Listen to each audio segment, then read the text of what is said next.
Hermanos, acompáñenme por favor a Apocalipsis 18. Esta mañana vamos a hablar de Apocalipsis 18 de manera completa.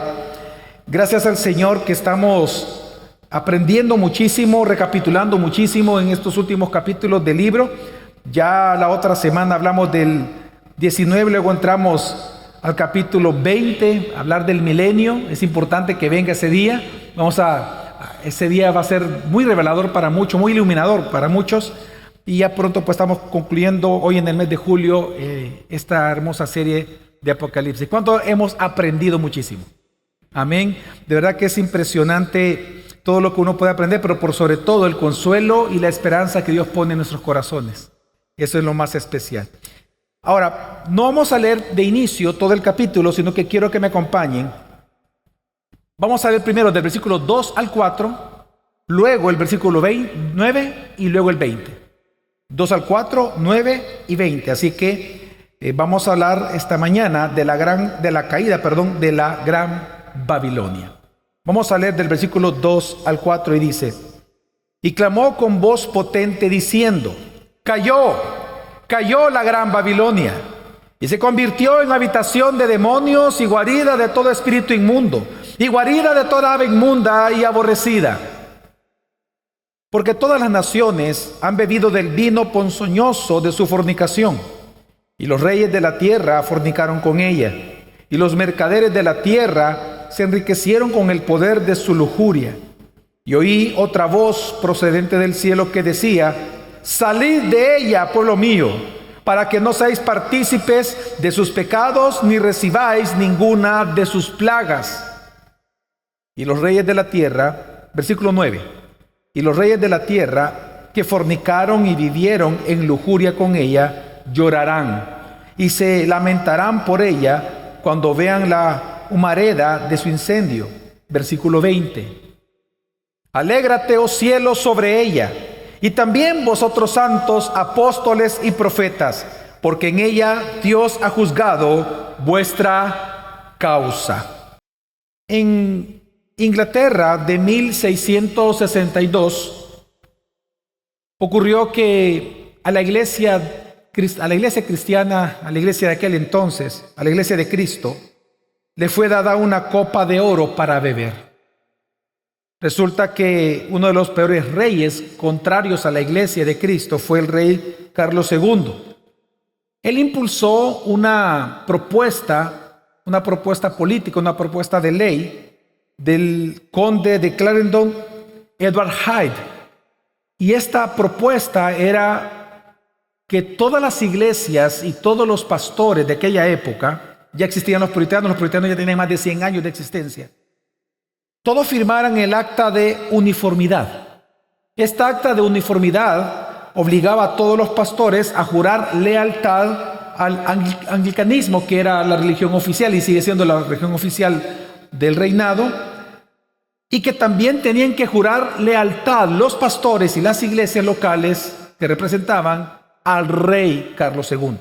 La idea del rey era que todos estuvieran bajo su control, incluyendo la iglesia de Cristo. Y la amenaza que quedaba por escrito en esta acta es que los que no firmaran iban a ser despojados de sus iglesias, de sus casas, de sus hijos, porque van a ir a la cárcel, y sus familias van a ser expulsadas del reino. Iban a perder también cualquier estatus social que tuvieran, favorecidos por los políticos de aquella época.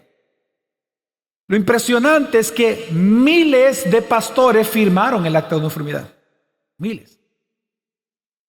Para no perder precisamente la comodidad que ellos tenían. Tenían miedo de perder un estatus, de perder sus salarios porque el Estado les pagaba, de perder los templos que podían tenerlos muy hermosamente. Pero resulta que otros miles tampoco firmaron. Ellos no firmaron. Ahora, ¿cuál fue la consecuencia de aquellos que no firmaron esta acta de uniformidad? Bueno, la consecuencia fue que el 24 de agosto de ese mismo año fueron desalojados más de 2,000 pastores de sus iglesias locales. Incluso se estableció una nueva ley que se llamaba la ley de las 5 millas, que obligaba a todo pastor a no estar en 8 kilómetros a la redonda de la iglesia a la cual él había pastoreado.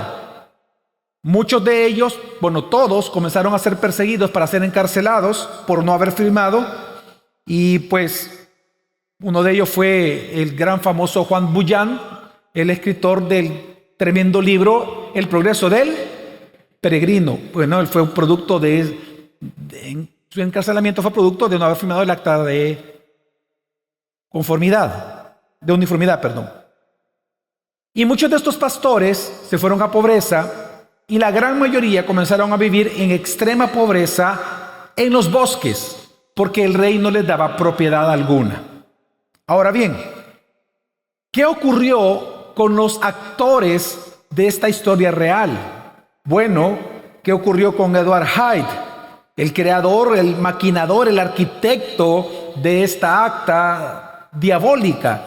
Bueno, a los pocos años es interesante que el mismo rey Carlos II, que impulsó esta acta de uniformidad, que le dio el condado, que le promovió entre los políticos, este mismo rey Carlos II, que le ayudó a obtener riquezas, resulta que lo mandó a matar por acusarlo a él de los fracasos militares que el rey estaba viviendo. Así que en pocos años después del acta de uniformidad, el rey Carlos II comienza a perseguir a Edward Hyde. El resultado fue que él tuvo que huir de Inglaterra para no ser decapitado. ¿Qué pasó con Carlos II? Bueno, el rey tuvo una vida turbulenta, terminó en soledad, se volvió al catolicismo romano, se salió del anglicanismo, se volvió católico romano, y resulta que toda la familia, cuando él muere, toda su familia, todos los que llevan su apellido, fueron expulsados de Inglaterra. ¿Qué resultó de los pastores que sí firmaron el acta de uniformidad? ¿Cómo terminaron sus vidas? Bueno, de manera triste, y eso está en la historia, resulta que los pastores que firmaron esta acta inmediatamente perdieron autoridad en las iglesias, porque los cristianos, los feligreses en la iglesia dijeron: ¿por qué firmaste? Y los mismos feligreses resulta que perdieron respeto a los pastores, es decir, ellos perdieron autoridad moral frente a los miembros, porque los miraban ya no como pastores, sino como funcionarios del gobierno, lo cual específicamente sí era. Les perdieron el respeto, el ambiente de las iglesias se volvió frío, tanto que algunas iglesias después de muchos años cerraron. Pero resulta que cuando los políticos como Edward Hyde y otros más cayeron por persecución de Carlos II, estos pastores también cayeron porque su financiamiento se perdió. Ahora, ¿qué sucedió con los pastores que no firmaron el acta de uniformidad? Bueno, de ahí nacieron lo que se conoció y lo que se conoce en la historia como las iglesias no conformistas. ¿Quiénes fueron esas? Los bautistas, los presbiterianos y iglesias independientes de sana doctrina. Es decir, surgieron iglesias que no les importaba morir por causa de Cristo y se convirtieron en grandes denominaciones de sana doctrina. En ese contexto surgieron grandes pastores como Richard Baxter, lectura obligatoria para quien quiera ser pastor. John Owen, el tremendo y se considera el mejor teólogo de los puritanos hasta el día de hoy. Thomas Watson, y así muchos otros cuyas obras literarias y sermones hasta el día de hoy siguen formándonos y edificándonos muchísimo. Cuento esta historia, hermanos, porque el capítulo de hoy trata de algo muy similar.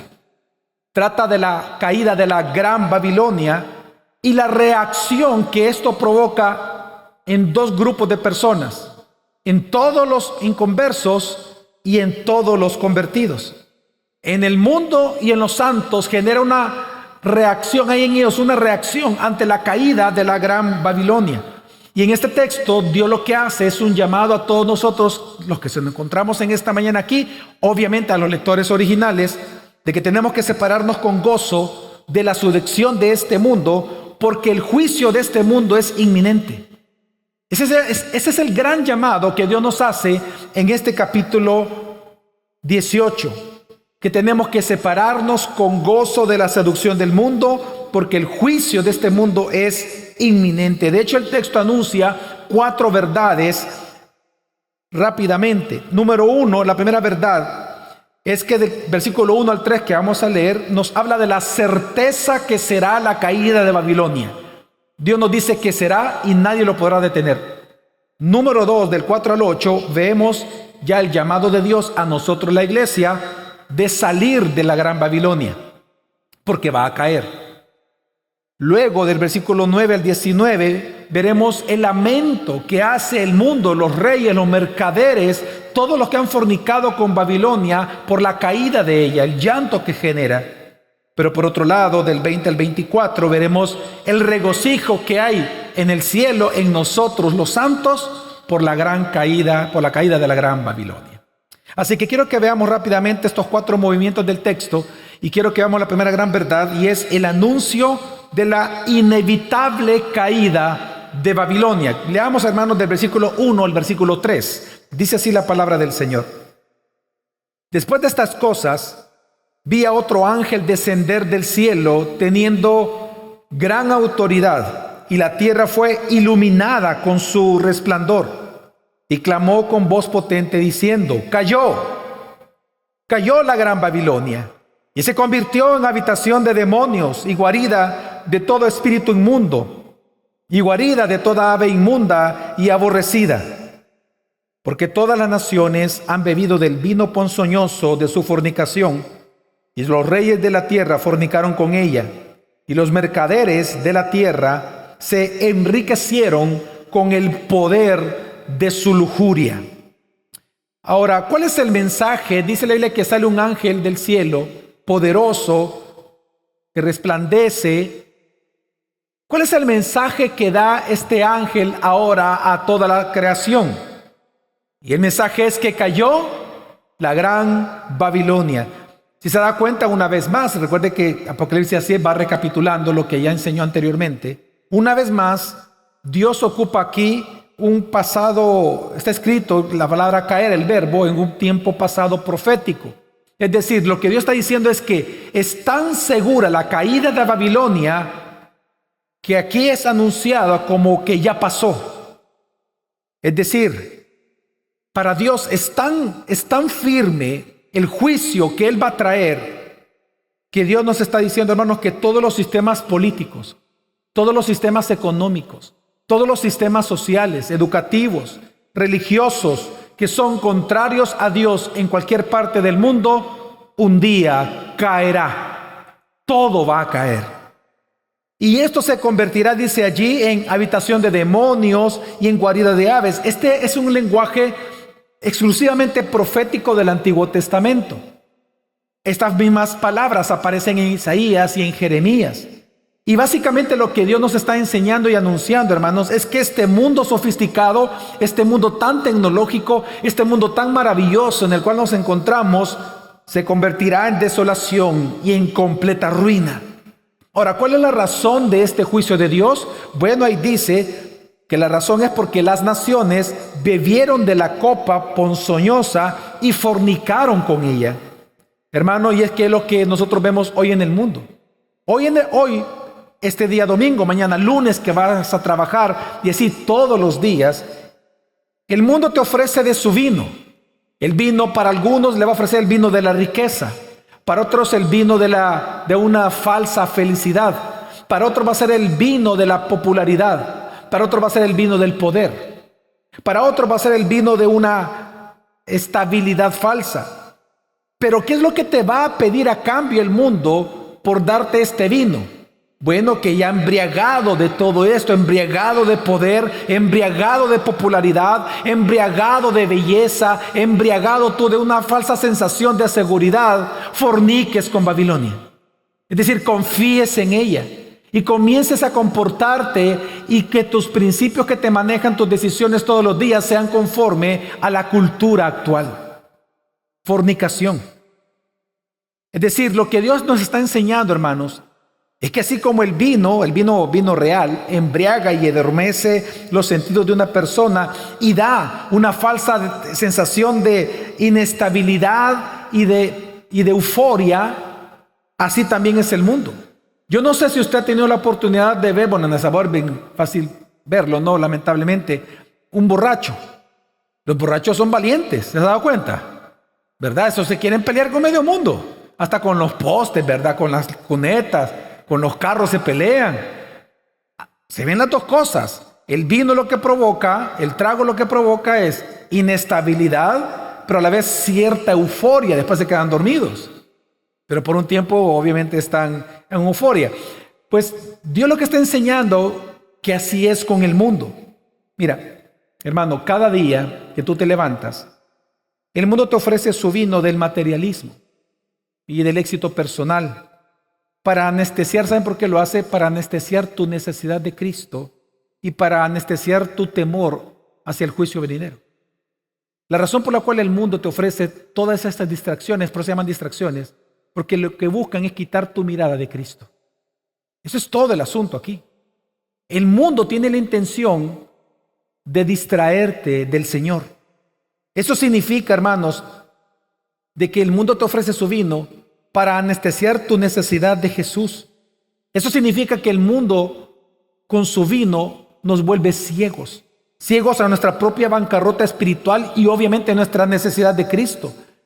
Y entre más bebemos del vino de la cultura salvadoreña, más vamos a olvidar que la única fuente verdadera de seguridad para nosotros es nuestro Señor Jesucristo. Pero si tú, por ejemplo, todos los días compras las noticias que el Salvador te vende, compras los principios que el Salvador te vende, ¿sabes qué va a ocurrir? Que tu confianza que hoy está en Cristo, mañana estará en algún personaje político, o estará en un profesional, o estará en tu propia belleza, o estará en tu propio trabajo, o estará en tus propios ingresos, o estará en tu propia reputación, o lo que sea que tú hayas bebido del mundo. Es decir, Dios compara esa desconfianza en Él por distraernos con el mundo como la embriaguez con la cual nosotros fornicamos con Babilonia.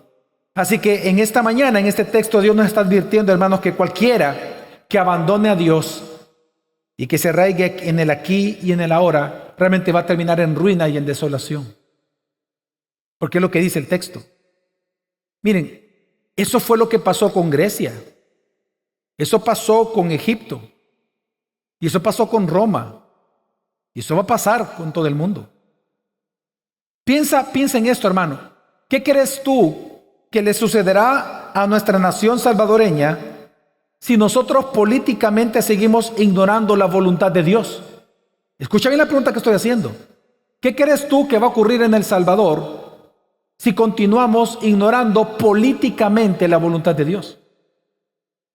Te lo digo porque las decisiones políticas y las leyes que actualmente se están haciendo claramente no es para favorecer la voluntad de Dios.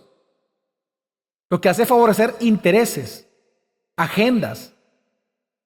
La pregunta es, ¿qué crees tú que va a ocurrir en el futuro en una nación como la salvadoreña si seguimos ignorando la voluntad de Dios? Si seguimos sacando a Dios de la educación, seguimos sacando a Dios de los lugares públicos, si seguimos permitiendo legalmente que entre el Islam y otras sectas y otras religiones a establecerse en el país, ¿qué crees tú que va a ocurrir? Ahora pregúntate tú personalmente. Hermano y hermana, ¿tú cómo vives?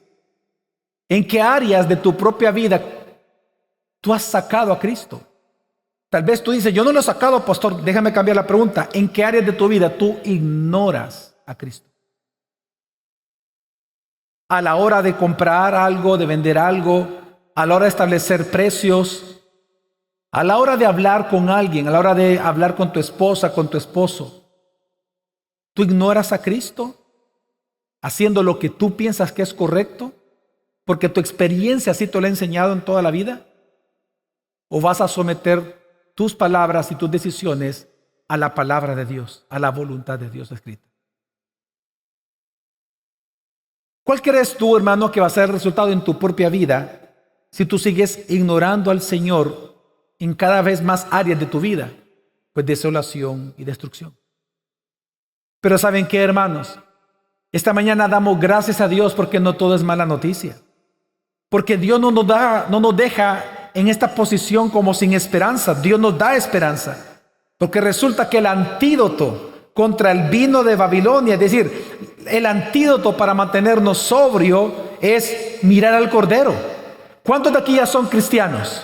¿Cuántos han sido perdonados por el Cordero? Pues quiero que entiendas que esa es la gran noticia. Que el antídoto contra el vino de Babilonia es mirar al Cordero. Si nosotros ya fuimos perdonados, significa que Él está en nosotros y nosotros estamos en Cristo. Eso significa que cada día, hermanos, Dios no te va a desamparar, no te va a dejar. Dios te va a fortalecer, Dios te va a sostener.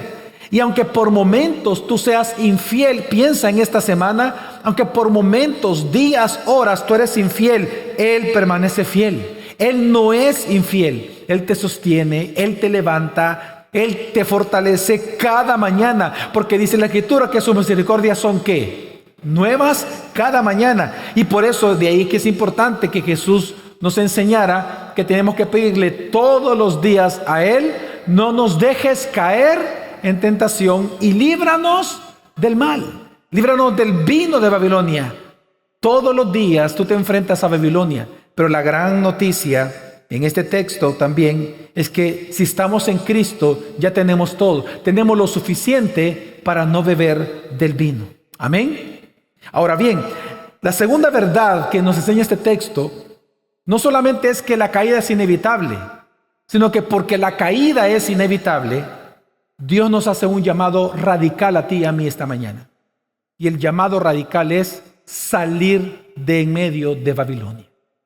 Pero hay que entender el texto, qué significa. Vamos a leerlo, del 4 al 8, dice así: Y oí otra voz procedente del cielo que decía: Salid de ella, pueblo mío, para que no seáis partícipes de sus pecados, ni recibáis ninguna de sus plagas.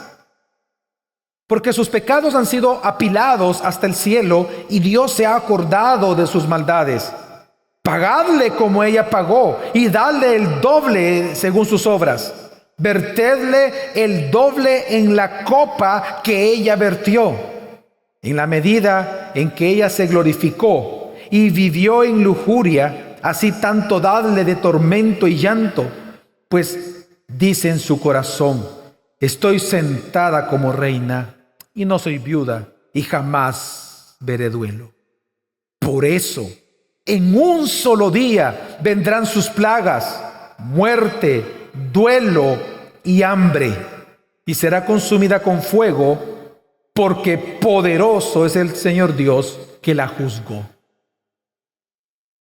Hermanos, claramente para ti y para mí no nos es posible salir de este mundo, ¿verdad? No nos es posible.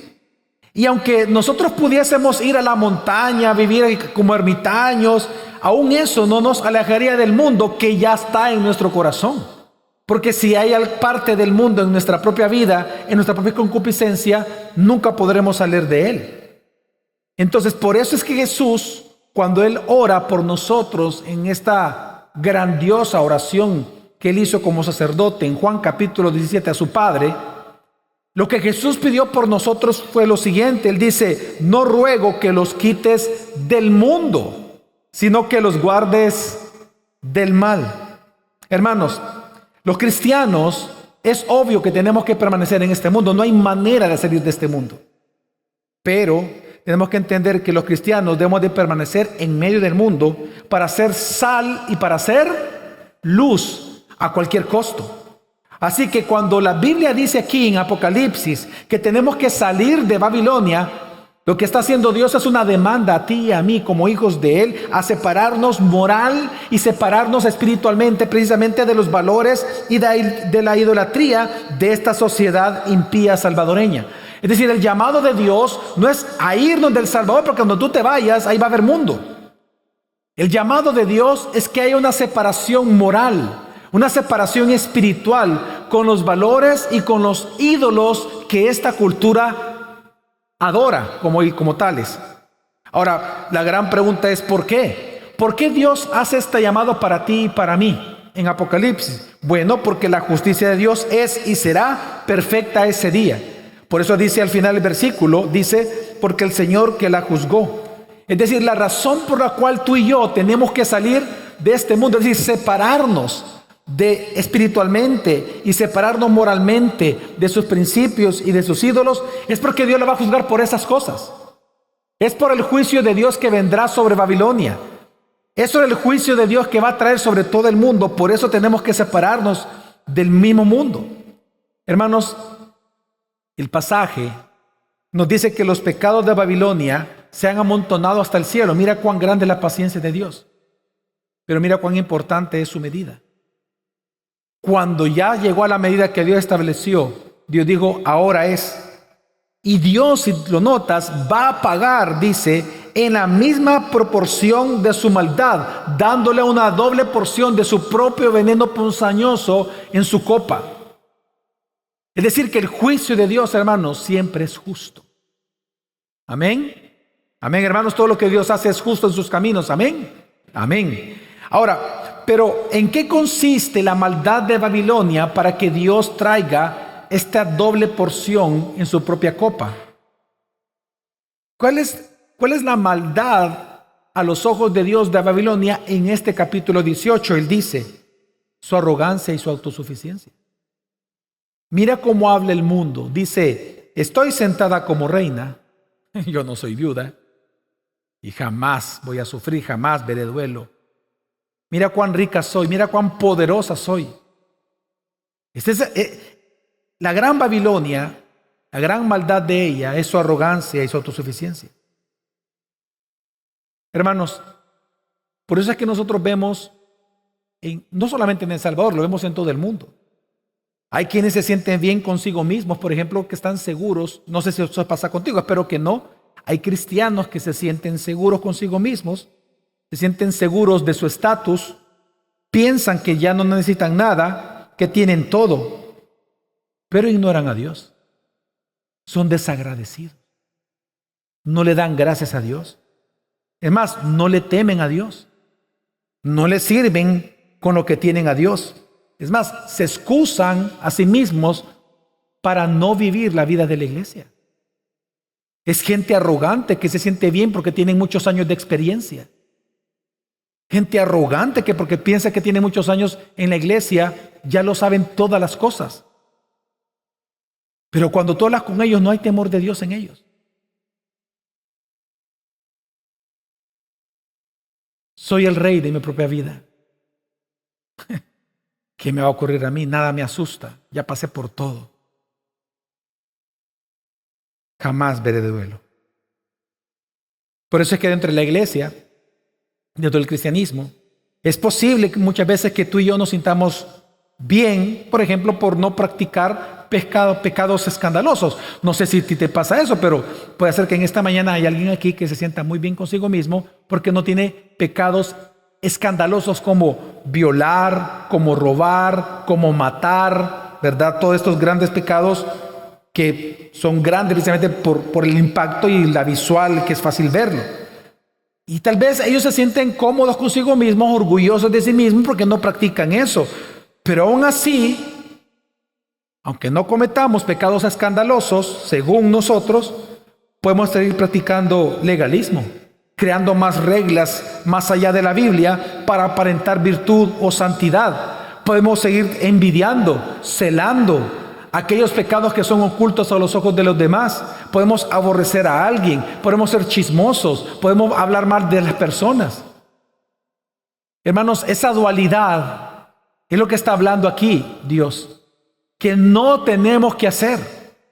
Es que de eso es lo que tenemos que salir, de la Babilonia. Por eso Dios dice, salid de ella, pueblo mío. Ese salir es salir de esa clase de vida. Hermanos, el mensaje de este pasaje es un claro eco a la historia de Lot y de su esposa en Génesis 19.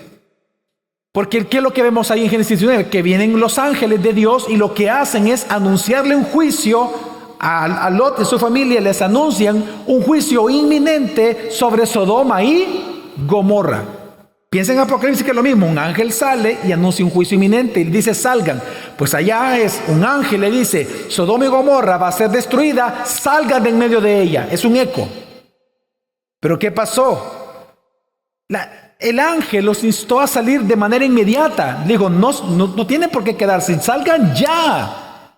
Y en ese momento sale Lot con su familia, pero como la esposa de Lot amaba el mundo, aunque ella salió físicamente de la ciudad, cuando Dios comienza a destruirla, ella mira atrás, anhelando Babilonia, su Babilonia, y fue convertida en un pilar de sal y murió. ¿Cuál es la advertencia que Dios nos da? No mires atrás. En Cristo, estando en Cristo, no mires atrás. No anheles lo que ya viviste anteriormente. No anheles el mundo. No anheles, aunque veas que los impíos prosperan, no anheles su prosperidad. No lo hagas. Salgan de en medio de ella, pueblo mío. Hermano, ¿tú en qué confías pensando que aunque te vaya mal, tu vida no va a terminar en caos? ¿En qué confías pensando que porque tienes eso, aunque te pasen cosas malas, tu vida no va a terminar en caos? ¿En qué confías? ¿En tu carrera? ¿En tus ahorros? ¿En tu experiencia? ¿En tu fortaleza?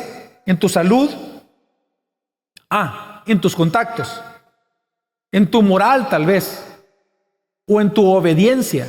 Porque hay quienes confían en su propia obediencia como una obra pensando que es de ellos. Pues Dios nos advierte aquí hoy, esta mañana, en esto. Sal de allí. Aléjate de esos ídolos. No confíes en ellos. Arrepiéntete. Porque aquí dice que en un solo día, y ese solo día es un lenguaje profético tomado de Daniel, en donde en una hora, un día, lo que está diciendo es que de manera inminente ya está pronto a venir. Y por lo tanto dice, porque en un solo día, si tú sigues viviendo ahí, recuerda, en un solo día, plagas vendrán, muerte, duelo, hambre. En una sola hora Dios trajo destrucción total sobre Sodoma y Gomorra. Y la esposa de Lot, por desear su propia Babilonia, Sodoma y Gomorra, lo que estaba perdiendo por salir de allí, murió. Hermanos, qué miserable realmente es la vida de algunos. Porque por no practicar pecados, como les decía, escandalosos como robar, asesinatos, violencia física, verbal, se sienten orgullosos de sí mismos, se sienten orgullosos de su obediencia. Y eso se ve en las iglesias. Hay gente que está tan orgulloso de su obediencia que no se da cuenta que ese orgullo es pecaminoso. Porque en el fondo viven creando, como les decía, reglas más allá de la Biblia para aparentar virtud o santidad. Y si es así, hermano, huye. Sal de esa clase de vida. Porque nuestra confianza tiene que estar en la obra de Cristo. Tu confianza no puede estar en tu obediencia. Tu confianza no puede estar ni siquiera en tu propia fe, porque la fe es un don. Tu confianza no puede estar nada excepto en Cristo. Cualquier cosa en la cual tú confíes hoy, aunque sea buena o sea amoral, cualquier cosa que tú confíes hoy que no sea Cristo, te es pecado. Pero la pregunta es ¿cómo hacerlo? ¿Cómo hacer para salir de Babilonia? Porque obviamente si yo le digo a mis hijos, mira hijo, no mientan, no roben, es decir, bueno, ellos pueden decir, amén papá, está bien, lo vamos a hacer, pero ¿y cómo? ¿Cómo si en nuestra propia concupiscencia está el pecado? ¿Cómo si todos nacemos totalmente depravados? Pues la única manera en que nosotros podemos verdaderamente salir moral y espiritualmente del mundo y aún vivir dentro de él es a través de la cruz de Jesucristo. Amén. Y es que fíjate en lo que dice Gálatas 1:4. Mira la gran bendición que tenemos de estar en Cristo Jesús. Gálatas 1:4 dice, Dios nos dice que Cristo, dice, se dio a sí mismo por nuestros pecados. ¿Pero para qué? ¿Para librarnos de qué, hermanos? ¿De cuál mundo? ¿Del futuro? No, del mundo presente de maldad, conforme a la voluntad de nuestro Dios y Padre. ¿Sabes qué nos está diciendo Dios, hermanos, en esta mañana? Que tú necesitas un Salvador para estar espiritualmente separado del mundo. Que tú necesitas de un Salvador para escapar de la destrucción que se avecina sobre este mundo. Que tú necesitas a alguien más fuerte que tú mismo para guiarte fuera de este desierto. Hermanos, ese más fuerte, ese Salvador, obviamente es nuestro Señor Jesucristo. Por tanto, si en esta mañana tú estás en Cristo, tú has creído en Él, tú crees que Él fue al Calvario por nosotros, ha soportado la ira de Dios por nosotros contra el pecado, significa entonces, hermanos, que ahora nosotros, estando en Él, podemos ser librados de este mundo y de su maldad presente. Es en Cristo que nosotros vencemos todas las tentaciones de cada día. Es en Cristo que nosotros nos sostenemos. Es en virtud de lo que Él está haciendo por nosotros cada día. ¿Sabe por qué tú y yo estamos esta mañana aquí? A pesar de las grandes distracciones actuales que hay en todo el mundo. Porque hasta el día de hoy, nuestro Señor Jesucristo sigue intercediendo por nosotros. Hasta el día de hoy, su obra es eficaz en nuestra vida. Hasta el día de hoy, nosotros estamos en Él y Él está en nosotros. La gloria de que tú y yo estamos esta mañana aquí reunidos solamente es de Cristo. Y es que esa es la manera en que nosotros derrotamos la maldad que hay en el mundo todos los días, aferrados a Cristo. De ahí que es tan importante discipularnos. De ahí que es tan importante orar. Que es tan importante leer la palabra. Tan importante los medios de gracia. Por eso se llaman medios de gracia. Porque estos medios nos sostienen, nos ayudan, nos cuidan, nos fortalecen. Qué importante es discipularnos. Qué importante es ir a grupos en casa. Amigo, amiga, hermano que estás aquí, que tal vez no estás en ningún grupo. Anímate. Tenemos muchos grupos en la iglesia, grupos de hombres, grupos de mujeres, tenemos grupos de jóvenes para matrimonios. La única manera en que tú vas a vencer al mundo es aferrándote a Cristo y su riqueza. Porque, hermanos, es estando en Cristo que podemos ver su belleza y gloria, y eso es lo que nos libra de este mundo. ¿En qué sentido? Mira, cuando tú comienzas a observar cuán hermosa es la gloria de Cristo, el encanto de Babilonia se va a romper en tu corazón. Cuando de verdad veas lo hermoso que es Cristo, cualquier propaganda de belleza del mundo va a caer inmediatamente.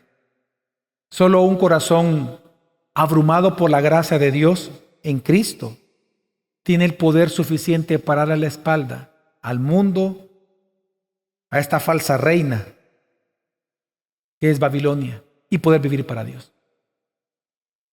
Ahora, la tercera verdad que enseña este texto es que ante esta gran caída, el mundo va a lamentar por Babilonia.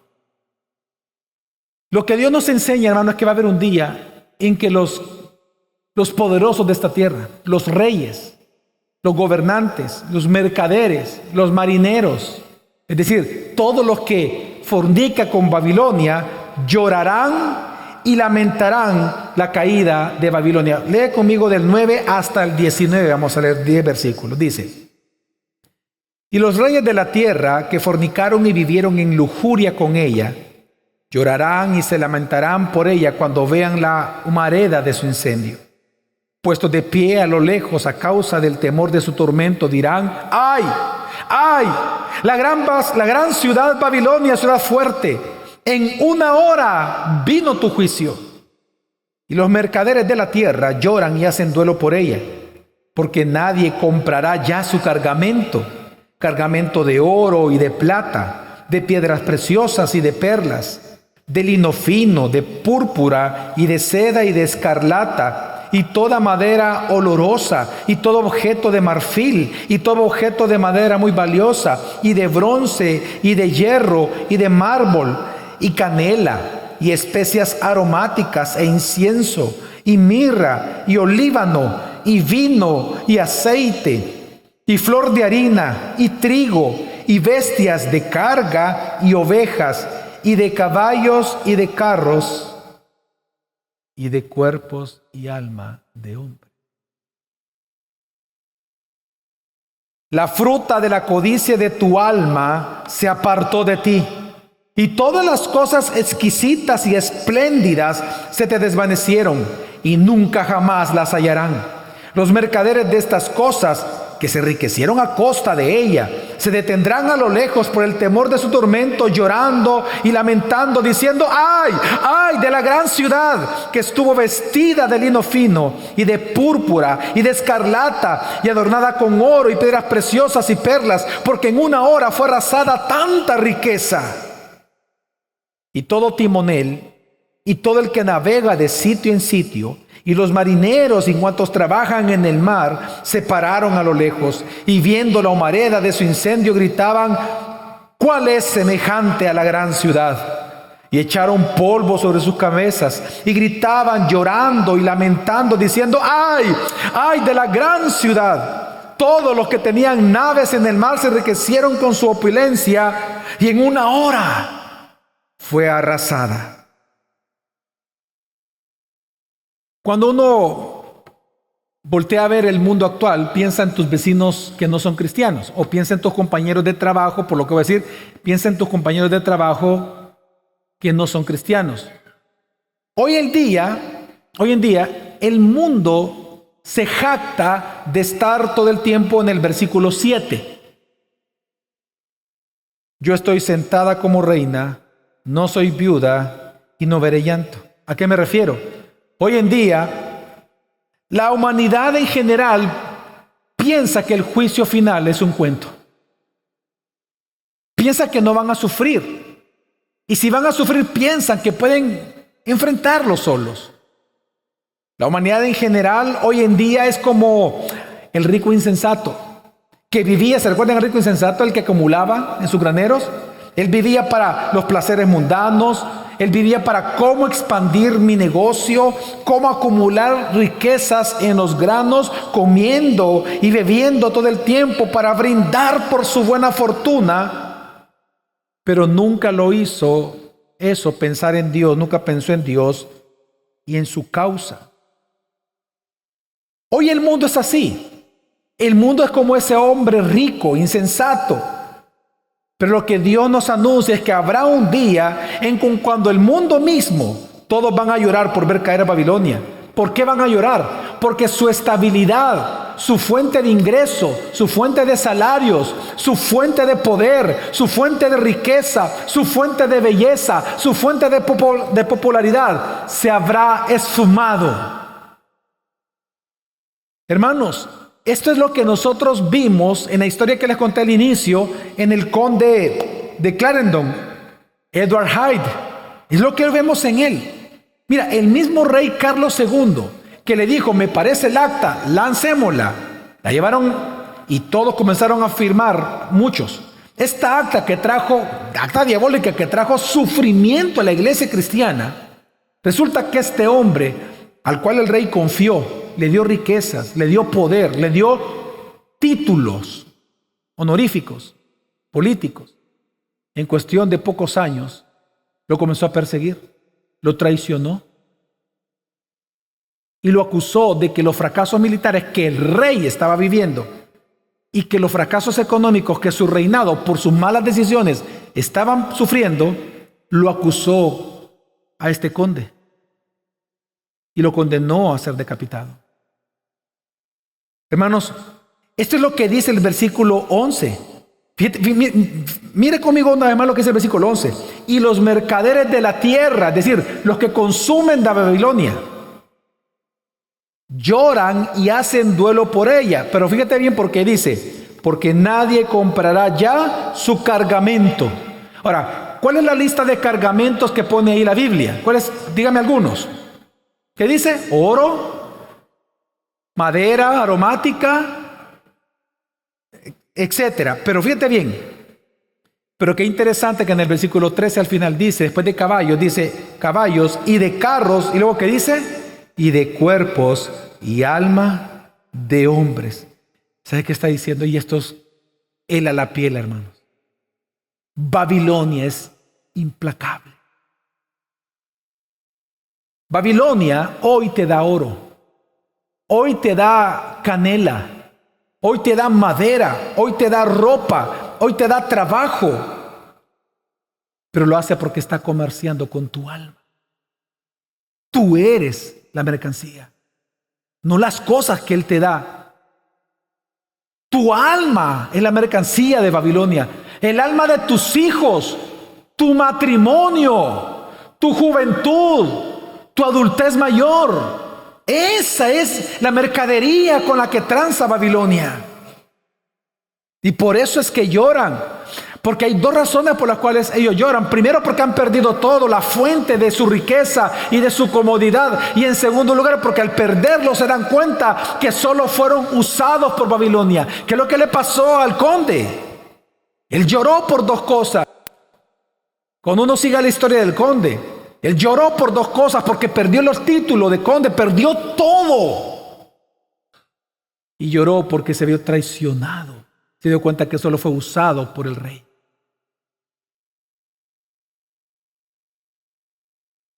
¿Qué pasa en El Salvador cuando alguien que jura lealtad a un partido político, este partido político al cual juró lealtad llega al poder y de repente él ya no es leal a ese partido político? ¿Qué le pasa a él? Al que juró, ¿qué le pasa? ¿Lo sigue manteniendo el partido? No. Hasta los han matado en la historia. Hermanos, pero piensa en ti, pensemos en nosotros.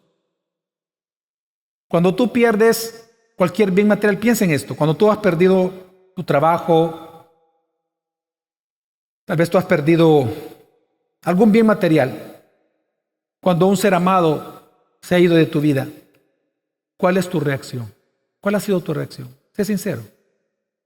Quiero que entiendas que el dolor y la aflicción humana es natural. Eso no hay problema. Dolor, aflicción es algo natural. Mi pregunta más bien es así. Cuando tú pierdes algo material, o una persona o tu trabajo, ¿tú desesperas? ¿Te derrumbas? Como dice el salvadoreño, ¿tu mundo acaso se vino abajo? Es que quiero que entiendas. Si perder algo trae terror a tu vida, entonces tu corazón ya no está puesto en Cristo. Tu corazón confía ya en Babilonia. Porque los que estamos en Cristo, claramente podemos perder muchas cosas. Nos pueden amenazar de muchas maneras. Pero nuestra vida no se viene abajo. Claro que hay tristeza, claro que hay dolor, pero no hay desesperación. No hay terror. Hay angustia. Pero no entramos en total desesperación. Como decía Pablo, ¿verdad? Angustiados pero no derrotados, decía. Amén. Pero si tú sientes que por perder algo tu mundo se quebró y él era el centro de tu vida, bueno, eso te demuestra quién era tu ídolo, que no era Jesús. Y por eso yo te pregunto, ¿acaso, y piensa en esto también, ¿acaso tú lloras de igual manera cuando has perdido tu comunión con Cristo o porque no sabes cómo recuperarlo? ¿Lloras de la misma manera que cuando lloras por perder algo? ¿Acaso tú lloras de esa misma manera cuando tú pierdes tu virtud y tu santificación por un tiempo? Es que recuerda que eso le pasó a Asaf, a nuestro hermano Asaf, que en el Salmo 73, versículo 3, él dijo: tuve envidia de los arrogantes viendo la prosperidad de los impíos. Él comenzó a compararse y él dijo, y él vio, si yo soy un hijo del pacto, y yo estoy dentro del pacto, y guardo el pacto, y quiero guardar el pacto, ¿por qué los otros que no lo guardan prosperan? Y él comenzó a dudar del pacto. Tanto que dice el versículo 13-14, ciertamente en vano he limpiado mi corazón, pacto, y lavado mis manos en inocencia, pues he sido azotado todo el día y castigado todas las mañanas. Mira, a medida que tú y yo nos movamos en este mundo, hermanos, nosotros no vamos a poder evitar ver cómo los demás prosperan, cómo los impíos prosperan. Y nuestra tentación diaria va a ser envidiarlos. Envidiar lo que tienen, envidiar lo que los rodea, envidiar el poder que tienen, lo que sea. La pregunta una vez más es, ¿cómo dejar de envidiarlos? Bueno, el mismo Salmo 73 nos dice que la actitud de Asaf cambió cuando entró al templo de Dios. Y dice el versículo 17, que él sintió esa envidia, dice, hasta que entré en el santuario de Dios, entonces comprendí el fin de ¿qué? De todos esos, de todos los impíos. Es decir, hermanos, lo que estaba ocurriendo es que por él estar atrapado en el aquí y en el ahora, Asaf olvidó que habrá un día en donde Babilonia va a recibir el doble por sus pecados. Él olvidó el juicio final. Él olvidó que Dios iba a hacer justicia un día, que Dios la va a hacer claramente, y que por lo tanto no tenemos que vivir para Babilonia, porque va a ser juzgada. Amén, hermanos. Por eso es que el doctor Martin Lloyd Jones, meses antes de morir, él dijo, nuestro mayor peligro es vivir de nuestra actividad. Fíjense, vivir de nuestra actividad. Acá él se refirió en ese momento, bueno, resulta que él ya estaba a punto de morir, él ya no podía predicar. Cualquiera pudiera haber pensado, bueno, ya no poder predicar, se sentía mal, pensó que quizás pudiera sentir el doctor que ya no tenía sentido su vida porque ya no predicaba, que es lo que él amaba supuestamente. Pero resulta que en lugar de lamentar ya no poder predicar, él se gozó en Cristo. Y no perdió el gozo. Porque para él la predicación solo era una actividad, no su vida. Su vida era Cristo.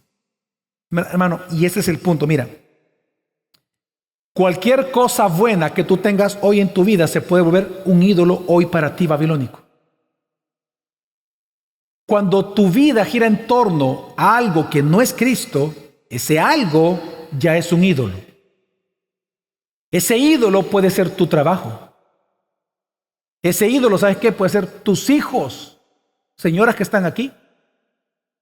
Cuando tu vida gira en torno a tu hijo, a tu hija, es que el niño, es que la niña, y todo va a cambiar por el niño, y que es lo que el niño quiere, no déjalo que el niño, no hay que darle varita al niño, no que el niño, y todo en torno a los niños. Ya no tienen relaciones sexuales porque los niños pueden oír, que ya no pueden salir juntos como para, porque los niños pueden oír, porque los niños, si tu vida gira en torno a algo que no es Cristo, un esposo, una esposa, aunque sea bueno, ese es un ídolo. Y el ídolo caerá. Y si sigue siendo tu ídolo, tú caerás con él. Y llorarás y te lamentarás por haberlo perdido y descubrir que fuiste usado por él.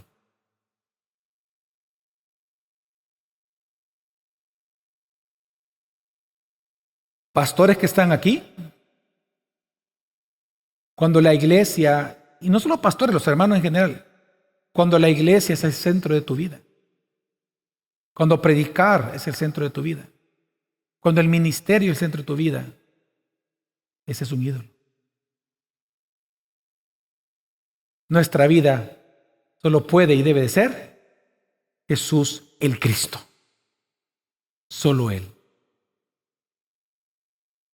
Y es que por eso, hermanos, que la Biblia nos enseña que sea para lo que nosotros vivamos, si no es Cristo, somos unos perdedores. Somos perdedores porque nuestra verdadera riqueza es Jesús. Mira, en Apocalipsis 3:18, el mismo Jesús mismo nos dice, compra de mí oro refinado por fuego para que te hagas ¿qué? Rico. ¿Para que te hagas qué, hermano? Rico. ¿Qué está diciendo Jesús? Que solamente en Él y solo Él y en Él es que obtenemos las riquezas de Dios como paz, como gozo, cosas que el mundo en sí mismo no nos puede dar permanentemente. Solo Cristo, en Cristo podemos obtener las riquezas de su gracia. Y por eso es que, hermanos, en los tesoros celestiales, invertir en los tesoros celestiales es una inversión mucho mejor. Porque Jesús incluso dijo, no os hagáis tesoros en la tierra, sino haceros tesoros en el cielo, porque donde esté vuestro tesoro, allí también estará vuestro corazón. Si en verdad solo Cristo nos hace ricos, y si Él mismo es la riqueza, invirtamos nuestra vida en Cristo. Amén, hermanos. Y esto me lleva al último punto de que habla este texto, que si por un lado el mundo se lamenta por la caída de Babilonia, contrario va a ser nosotros en el cielo. En nosotros ese día del juicio final habrá un regocijo en todos los santos por la justicia realizada por nuestro Señor. Mira lo que dice aquí. Aquí hay un mandato. Este texto termina con un mandato de Dios para nosotros, la iglesia, por su juicio inminente contra Babilonia. El mandato está en el versículo 20. Dice: alégrate, oh cielo, sobre ella, y también vosotros santos, apóstoles y profetas, porque en ella Dios ha juzgado vuestra causa. Vindicación, justicia penal, al fin seremos vengados. Hermanos, este es el gozo de ser defendidos por el Señor. Yo sé que tal vez hoy algunos puedan sentir que no son defendidos. Algunas veces tu tentación es no sentirte defendido por Dios. Pero Dios va a hacer notoria su justicia pronto, hermano. Algunas veces las circunstancias son tan dolorosas que tú dices: Señor, ¿cuándo harás justicia? Es lo que preguntan los que están debajo del altar del incienso. ¿Hasta cuándo, Señor, vengará la sangre de los mártires? Hoy nosotros vemos que los poderosos mandan, que los poderosos controlan, que no nos ayudan. Vemos que aunque nosotros, por ejemplo, queremos evangelizar como iglesia o queremos educar cristianamente a nuestros hijos, los empresarios no colaboran. Muchos empresarios se oponen, no financian. Pero si vemos lo que sí financian lo malo. Financian conciertos, financian deporte, financian muchas cosas malas. Y en otros casos incluso los grandes poderosos y empresarios y magnates del mundo hasta nos persiguen. Pero ¿sabes cuál es la buena noticia? Que habrá un día en que tú y yo nos vamos a alegrar, porque precisamente en estas cosas que acabo de decir, Dios nos hará justicia. Si no, mira detenidamente lo que Dios dice, por lo cual tenemos que alegrarnos en los últimos versículos de este capítulo. Mira lo que dice del 21 al 24. Dice: y un ángel fuerte levantó una piedra, como una gran piedra de molino, y la echó al mar, diciendo: así con ímpetu será arrojada Babilonia, la ciudad grande, y ya jamás sea hallada, y ya jamás se escuchará en ti tañido de citaristas, y de músicos, y de flautistas, y de trompetistas. Jamás encontrará a ti artífice de oficio alguno, y jamás se oirá ya en ti sonido de molino, y ya jamás alumbrará en ti luz de lámpara, y jamás se oirá ya en ti la voz del novio y de la novia. Y ahí viene el porqué. Y escucha el porqué. Porque tus mercaderes, los empresarios de hoy, fueron los magnates de la tierra. Y con tus hechicerías eran engañadas todas las naciones. Y en ella fue hallada sangre de profetas y de santos y de todos los que han sido asesinados en la tierra por causa de los poderosos. Hermanos, un día nosotros nos vamos a alegrar de la justicia de Dios. Ese día nuestras lágrimas van a ser enjugadas. Ese día toda pérdida tendrá un sentido para nosotros.